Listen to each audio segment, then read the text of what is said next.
the African Ambassadors Economic Forum 2026.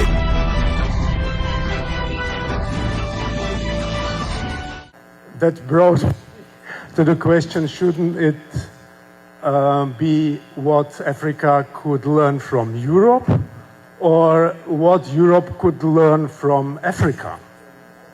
And I think in the past, in the last years, if somebody invites a representative of the European Union, it would be what Africa could learn from Europe. But I think all the speeches we heard here now, and everything what the future is showing, would say it must be what Europe can learn from Africa. Well, I was supposed to talk about the economic topics, so I have just 5 points I would like very briefly to address to you. And at the end, you can decide if the headline of my speech should be what Europe should learn from Africa or Africa learn from Europe. It fits very well. The first point is, we are all living in a new era.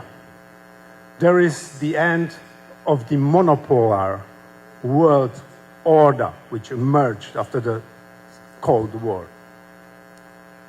This world is ending, and Africa stands at the center of what comes next. The West can no longer dictate terms. And the rise of the BRICS nations, including China, India, Brazil, South Africa, and Russia, has redrawn the map of global power. And this opens new opportunities to Africa. As a European conservative, I welcome this turn to balance sovereignty and national self-determinations for African states. Second point, infrastructure.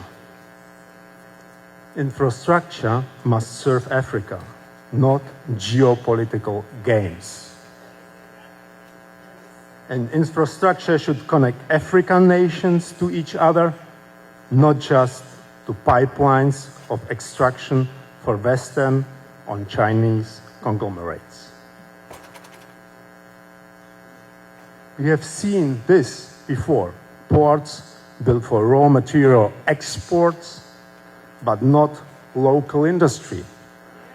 Power lines to mines, but not to villages. That is not development. That is exploitation with modern branding.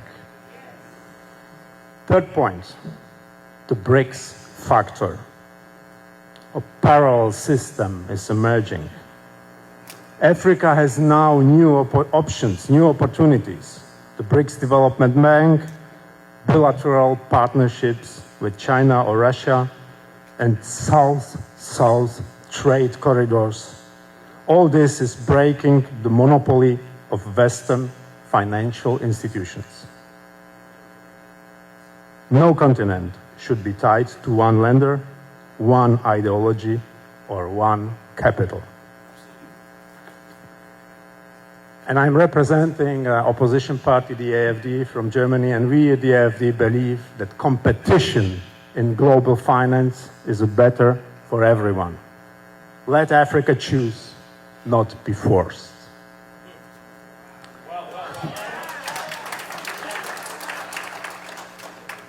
And let me just very briefly talk about two players from the BRICS pool, China and Russia.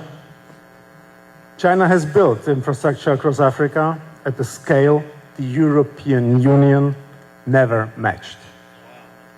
But China's role must also be met with vigilance.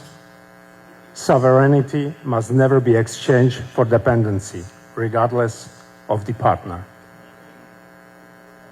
And Russia, well, Russia has returned to Africa, not with sermons, but with security, nuclear technology, and bilateral cooperations. And BRICS offers an alternative to the conditionality-based funding of the West and the neo-Marxist values exported from Brussels. So I would say Europe should respond not with lectures, but with better offers to this competition of BRICS. Okay, I see Ed is applauding as first, so this is the last point. It was very clear. I'm happy that you are not standing behind me already. Europe and the role of European Union. Well, obviously I am an opposition politician, so I am not representing the European Union or the European Commission. I would say I am representing more the people of Europe and the conservative part of it. And the conservative European vision for Africa is we propose a different model. We propose bilateral infrastructure agreements without ideological strings. We propose respect for national traditions, religions, values, and domestic industries. And we propose cooperation in energy, transport, agriculture, not in social engineering.